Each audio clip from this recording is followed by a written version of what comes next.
وزیر اعظم عمران خان صاحب نے اقوام متحدہ کی جنرل اسمبلی سے خطاب کیا ہے اور یہ خطاب 76واں سالانہ اجلاس تھا۔ اس ویڈیو میں آپ کو بتاؤں گا کہ انہوں نے کیا کہا ہے۔ یہ خطاب بیسیکلی انگریزی میں کیا گیا تھا، اس کی پوری ٹرانسلیشن میں نے کی ہے اور وہ تفصیلات میں آپ کے سامنے رکھنے جا رہا ہوں۔ بات کا آغاز کورونا سے کیا گیا، جس میں انہوں نے اپنی حکومت کی حکمت عملی، منصوبہ بندی اور سمارٹ لاک ڈاؤن کے بارے میں بتایا۔ اس کے بعد انہوں نے اس وبا سے مل کر لڑنے کے بارے میں بتایا۔ پھر انہوں نے کہا، جناب صدر، موسمیاتی تبدیلی ہماری بقا کو درپیش چیلنجز خطرات میں سے ایک ہے۔ انہوں نے کہا کہ مضر گیسوں کے اخراج میں پاکستان کا حصہ دنیا میں نہ ہونے کے برابر ہے۔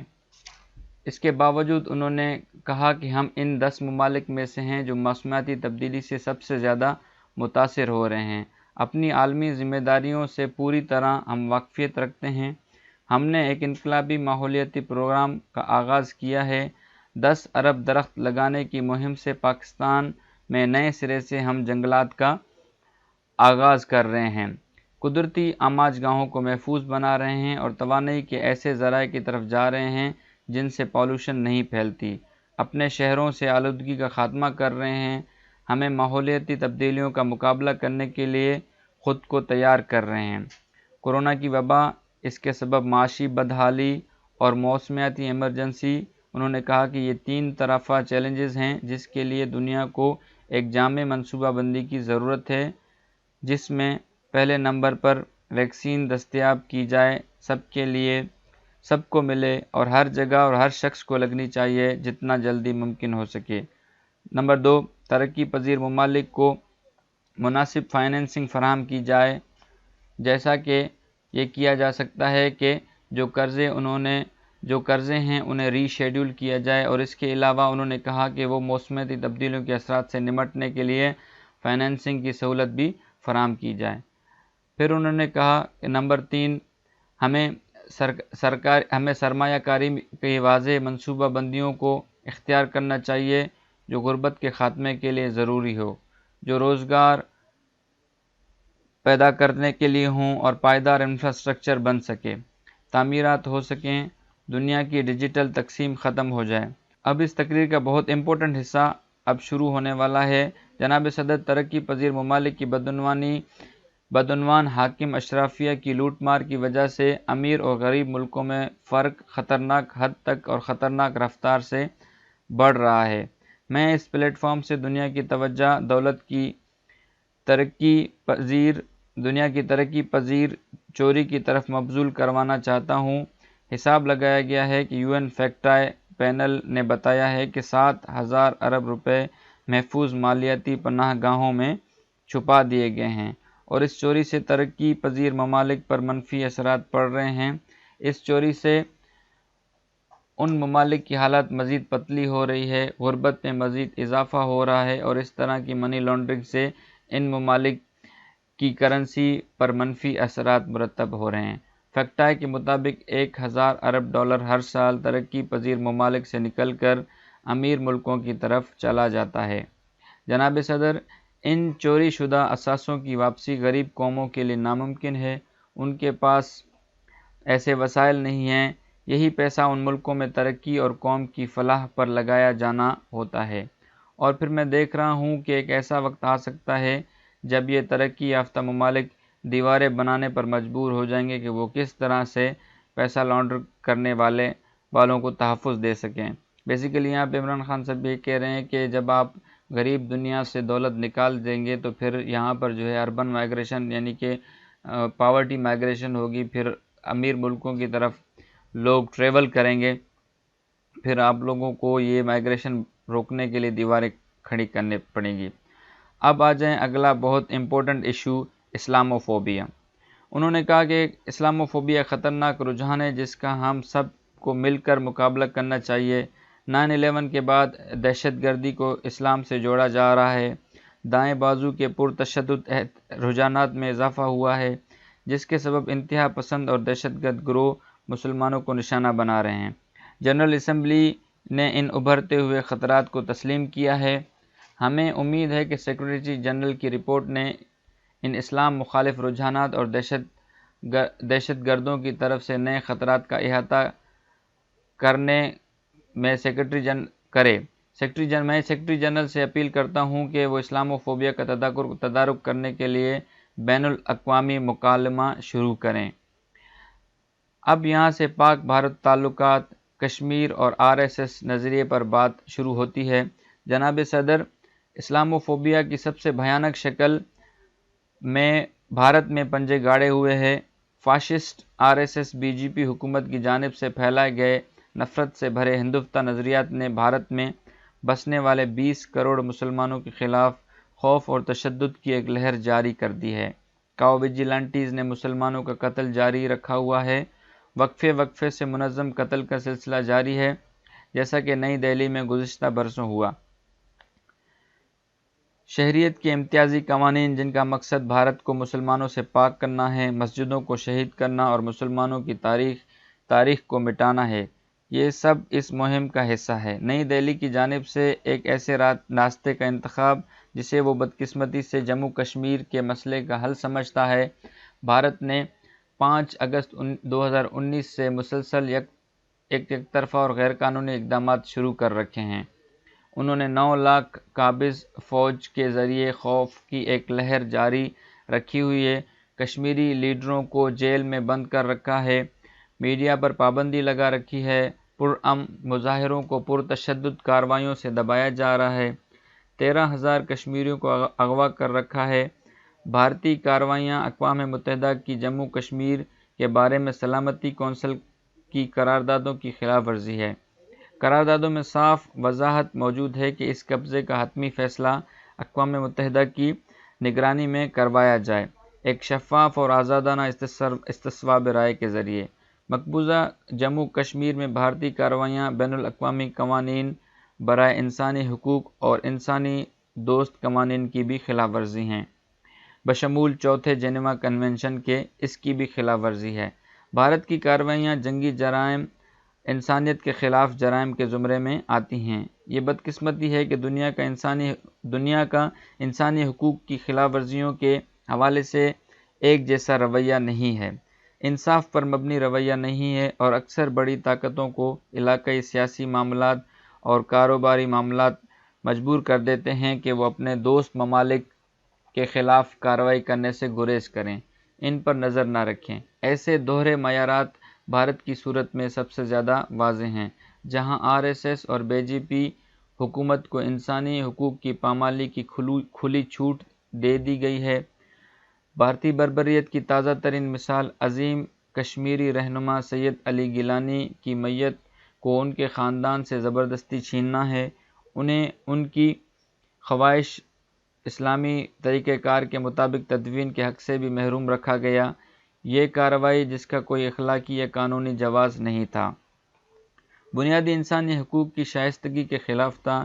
میں جنرل اسمبلی سے کہتا ہوں کہ وہ سید علی گیلانی کی باقیات کو باقاعدہ اسلامی روایات کے مطابق شہداء کے قبرستان میں تدفین کا مطالبہ کرے۔ جناب صدر، میں اپنے دیگر ہمسایوں کی طرح بھارت کے ساتھ بھی امن کا خواہش مند ہوں، لیکن جنوبی ایشیا میں پائیدار امن کا دارومدار جموں کشمیر کے مسئلے کا اقوام متحدہ کی سلامتی کونسل کی قراردادوں کے مطابق اور وہاں کی عوام کی امنگوں کے مطابق حل ہونا چاہیے۔ گزشتہ فروری میں ہم نے کنٹرول لائن پر جنگ بندی کا دوبارہ معاہدہ کیا۔ امید یہ تھی کہ اس سے دہلی میں حکومت پر دباؤ پر دوبارہ غور و خوض ہوگا۔ افسوس سے کہنا پڑتا ہے کہ BJP کی حکومت نے کشمیر میں مظالم کی انتہا کر دی۔ وہ اس بربریت سے ماحول کو بگاڑنے کی کوشش میں ہیں۔ اب یہ بھارت کی ذمہ داری ہے کہ وہ پاکستان کے ساتھ بامقصد اور نتیجہ خیز مذاکرات کے لیے سازگار ماحول بنائے، اور اس کے لیے بھارت کو لازمی طور پر اقدامات کرنے کی ضرورت ہے۔ نمبر 1، 5 اگست 2019 سے کیے گئے یک طرفہ اور غیر قانونی اقدامات کو منسوخ کرے۔ نمبر 2، کشمیر کے عوام کے خلاف ظلم و جبر اور انسانی حقوق کی خلاف ورزیاں بند کرے۔ نمبر 3، مقبوضہ علاقے میں آبادی کے تناسب میں کی جانے والی تبدیلیوں کو روکے اور منسوخ کرے۔ یہ بھی ضروری ہے کہ پاکستان اور بھارت کے درمیان ایک اور جنگ کو روکا جائے۔ بھارت کی فوجی تیاری، جدید جوہری ہتھیاروں کی تیاری اور عدم استحکام پیدا کرنے والی روایتی صلاحیتوں کا حصول دونوں ممالک کے درمیان موجودہ ڈیٹرنس کو بے معنی کر سکتا ہے۔ یہاں پہ پرائم منسٹر صاحب یہ انڈیکیشن کر رہے ہیں کہ اگر انڈیا اپنی جو ہے وہ بڑھائے گا ملٹری کیپیبلٹی تو definitely in order to curtail the power balance of power in the region Pakistan کو بھی بڑھانی پڑے گی، اور اس سے یہ پاسبلٹی ہے کہ دونوں ممالک کے درمیان جنگ ہو سکے۔ اب تقریر کے آخری مراحل میں خان صاحب نے افغانستان کے پر بات کی۔ جناب صدر، اب میں افغانستان کے مسئلے پر بات کرنا چاہتا ہوں۔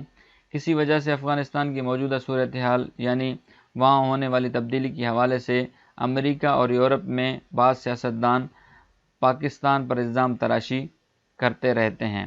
اس پلیٹ فارم میں کہنا چاہتا ہوں کہ سب جان لے کہ جس ملک نے افغانستان کے علاوہ سب سے زیادہ نقصان اٹھایا ہے وہ پاکستان ہے۔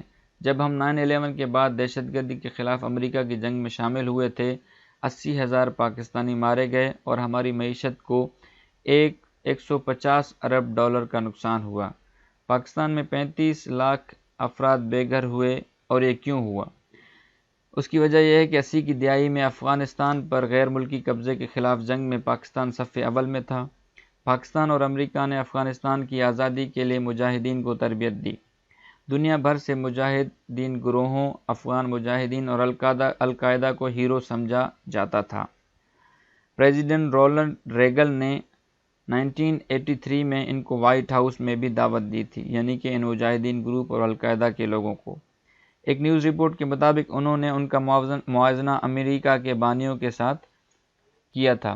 وہ مجاہدین ہیرو تھے، لیکن جب 1989 میں USSR افغانستان سے چلا گیا اور اسی طرح امریکہ بھی افغانستان کو چھوڑ کر چلا گیا تو اس وقت پاکستان کو 50 لاکھ ریفیوجیز کے ساتھ تنہا چھوڑ دیا گیا۔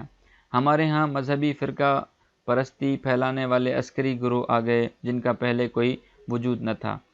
بدترین صورتحال اس وقت پیدا ہوئی جب 1 سال بعد امریکہ نے پاکستان پر پابندیاں عائد کر دیں۔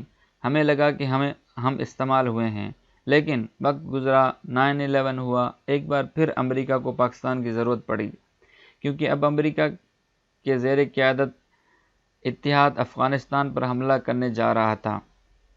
پاکستان کی لاجسٹک سپورٹ کے بغیر ایسا ممکن نہیں تھا۔ اس کے بعد کیا ہوا؟ وہی مجاہدین جن کو ہم نے غیر ملکی قبضے کے خلاف جنگ کے لیے تیار کیا تھا، یہ کہہ کر کہ جنگ ایک غیر ملکی قبضے کے خلاف ایک مقدس فریضہ ہے، ایک مقدس جنگ اور جہاد ہے، وہ ہمارے مخالف ہو گئے۔ ہمیں شریک کار گردانا گیا۔ انہوں نے ہمارے خلاف جہاد کا اعلان کر دیا۔ پھر افغانستان کے ساتھ ملحقہ سرحد کے قبائلی علاقے جو پاکستان کا جزوی طور پر خود مختار علاقہ تھا اور جہاں ہماری آزادی کے وقت سے کوئی فوج تعینات نہیں کی گئی، ان کی افغان طالبان کے ساتھ بہت زیادہ ہمدردی تھی، اس لیے نہیں کہ وہ مذہبی نظریہ ایک تھا، بلکہ پشتون قومیت کی وجہ سے جو کہ ایک مضبوط تعلق ہے۔ پھر 30 لاکھ افغان پناہ گزیر اب بھی پاکستان میں تھے، وہ سب پشتون ہیں جو کہ کیمپوں میں رہ رہے ہیں۔ 5 لاکھ پناہ گزینوں کا سب سے بڑا کیمپ اور 1 لاکھ افراد پر مشتمل کیمپ، ان سب کے افغان طالبان کے ساتھ ہمدردی تھی۔ پھر کیا ہوا؟ وہ بھی پاکستان کے خلاف ہو گئے۔ پہلی بار پاکستان میں عسکریت پسند طالبان سامنے آئے، انہوں نے پاکستانی حکومت پر حملے کیے۔ ہماری تاریخ میں پہلی بار ہماری افواج قبائلی علاقوں میں گئی۔ جب بھی فوج شہری علاقوں میں جاتی ہے تو کولیٹرل ڈیمیج ہوتا ہے، اس سے نقصان ہوا اور اس کے نتیجے میں بدلے لینے کے لیے عسکریت پسندوں کی تعداد دگنی اور تگنی ہو گئی۔ صرف یہی نہیں، دنیا کو معلوم ہونا چاہیے کہ امریکہ نے پاکستان میں 480 ڈرون حملے کیے ہیں، اور عمران خان صاحب نے اس کو دوبارہ بھی ریپیٹ کیا تھا کہ 480 ڈرون حملے کیے ہیں۔ ہم سب جانتے ہیں کہ ڈرون حملے اپنے ہدف درست نشانہ نہیں بنا سکتے، اس میں عام لوگ مارے جاتے ہیں، زیادہ اجتماعی نقصان ہوتا ہے، لوگوں کے پیارے مارے گئے۔ انہوں نے پاکستان سے بدلہ لیا۔ 2004 اور 2014 کے درمیان 50 مختلف عسکری گروپس پاکستان پر حملہ آور تھے۔ ایک وقت تھا کہ جب میرے جیسے لوگ پریشان تھے کہ کیا ہم اس صورتحال سے کامیابی سے نکل پائیں گے۔ پاکستان میں ہر طرف بم دھماکے ہو رہے تھے، ہمارا دارالحکومت ایک قلعے کی مانند دکھائی دیتا تھا۔ اگر ہماری فوج نہ ہوتی جو کہ دنیا کی انتہائی منظم افواج میں سے ایک ہے، اور ہماری انٹیلیجنس ایجنسی بھی دنیا کی بہترین ایجنسیوں میں سے ایک ہے۔ اگر یہ نہ ہوتے میرا خیال ہے کہ پاکستان نیچے چلا جاتا۔ جب ہم اس طرح کی باتیں سنتے ہیں، جب امریکہ میں افغان ترجمانوں اور ان کے بارے میں جنہوں نے امریکہ کی مدد کی پریشانی ظاہر کی جاتی ہے، تو ہمارے بارے میں کیا خیال ہے؟ ہم نے جو اس قدر مشکلات کا سامنا کیا ہے، اس کی واحد وجہ یہ ہے کہ ہم افغان جنگ میں امریکہ کے اتحادی تھے۔ جہاں افغان سرزمین سے پاکستان میں حملے کیے جا رہے تھے، ہمارے لیے تعریف کا کم از کم ایک لفظ کہا جاتا، لیکن سراہنے کی بجائے تصور کریں ہمیں کیا محسوس ہوتا ہوگا جب ہم پر افغانستان کے واقعات کے حوالے سے الزام تراشیاں کی جاتی ہیں۔ 2006 کے بعد یہ بات ہر اس کے لیے واضح تھی جو افغانستان کو سمجھتا تھا، جو افغانستان کی تاریخ سے آگاہ ہے، کہ افغانستان کے مسئلے کا کوئی فوجی حل نہیں ہوگا۔ میں امریکہ گیا، وہاں کے تھنک ٹینک کے ساتھ ملا۔ میں اس وقت senator Joe Biden, senator John Kerry اور سینیٹر ہیری ریڈ کے ساتھ ملاقات کی اور انہیں یہ سمجھانے کی کوشش کی کہ افغانستان کا مسئلہ فوج سے حل نہیں ہوگا اور سیاسی حل ہی آگے بڑھانے کا واحد راستہ ہے۔ اس وقت کسی نے یہ بات نہ سمجھی اور بدقسمتی سے فوجی حل تلاش میں امریکہ نے غلطی کی۔ آج دنیا یہ جاننا چاہتی ہے کہ کیوں طالبان اقتدار میں واپس آ گئے ہیں، تو ایک تفصیلی تجزیہ کرنے کی ضرورت ہوگی کہ کیوں 3 لاکھ افغان فوجی بہترین ہتھیاروں کے باوجود بھاگ گئی۔ اور یاد رکھیں کہ افغان قوم دنیا کی بہادر ترین قوموں میں سے ایک ہے۔ جب اس لمحے کا تفصیلی تجزیہ یعنی کہ جب یہ اندازہ لگایا جائے گا کہ 3 لاکھ افغان فوج کیوں چھوڑ کے چلی گئی، تو اس لمحے کا تفصیلی جائزہ کیا جائے گا تو دنیا کو معلوم ہو جائے گا کہ طالبان اقتدار میں واپس کیسے آئے، اور یہ پاکستان کی وجہ سے بالکل نہیں ہوا، یعنی کہ پاکستان اس میں کوئی شامل نہیں اور پاکستان کو صرف اور صرف اسکیپ گوٹ کے طور پہ استعمال نہ کیا جائے۔ دنیا کو اس وقت افغانستان کا ساتھ دینا پڑے گا۔ آخر میں پرائم منسٹر صاحب دنیا کو سجیسٹ کر رہے ہیں کہ دنیا کو اس وقت افغانستان کا ساتھ دینا پڑے گا، دوسرا کوئی اور راستہ نہیں۔ 90% لوگ غربت کی لکیر سے نیچے چلے جائیں گے۔ اس قسم کے خدشات موجود ہیں، تو دنیا آگے بڑھے اس سے پہلے کہ افغانستان غیر مستحکم ہو جائے اور بین الاقوامی دہشت گردوں کے لیے محفوظ پناہ گاہ بن جائے۔ دنیا کو اپنا کردار ادا کرنا پڑے گا۔ طالبان نے وعدہ کیا ہے کہ وہ انسانی حقوق کا احترام کریں گے، وہ مخلوق حکومت بنائیں گے، وہ اپنی سرزمین کو دہشت گردوں کو استعمال کرنے نہیں دیں گے، اور انہوں نے عام معافی کا بھی اعلان کیا ہے۔ اب اگر عالمی برادری ان کی حوصلہ افزائی کرتی ہے اور ان کے ساتھ بات چیت کرتی ہے تو یہ سب کے لیے کامیابی ہوگی، کیونکہ یہ وہ 4 چیزیں تھیں جو جب دوحہ میں امریکہ کے طالبان کے ساتھ مذاکرات ہو رہے تھے، بات چیت کا محور یہی باتیں ہوا کرتی تھیں۔ اگر دنیا اس سمت میں آگے بڑھنے کے لیے ان کی حوصلہ افزائی کرتی ہے تو امریکی اتحاد کی افغانستان میں 20 سال میں کی جانے والی کوششیں ضائع نہیں ہوں گی، کیونکہ افغانستان کی سرزمین بین الاقوامی دہشت گردوں کے لیے استعمال نہیں ہوگی۔ جناب صدر، میں اپنی بات ختم کرتے ہوئے سب پر زور دوں گا کہ یہ افغانستان کے لیے نازک وقت ہے۔ آپ مزید وقت ضائع نہیں کر سکتے۔ وہاں امداد کی ضرورت ہے، وہاں انسانی بنیاد پر مدد کی ضرورت ہے۔ اقوام متحدہ کے سیکرٹری جنرل نے دلیرانہ اقدام اٹھائے ہیں۔ میں اس بات پر زور دوں گا کہ اب عالمی برادری کو اس مقصد کے لیے متحرک کریں اور اس سمت میں آگے بڑھیں۔ تو یہ تھا مکمل انٹرویو پرائم منسٹر صاحب کا جو انہوں نے اقوام متحدہ کی جنرل اسمبلی میں 76ویں اجلاس میں دیا۔ تو اب تک کے لیے اتنا ہی۔ اپنے اور اپنے اس چینل کا خیال رکھیے گا۔ اللہ حافظ۔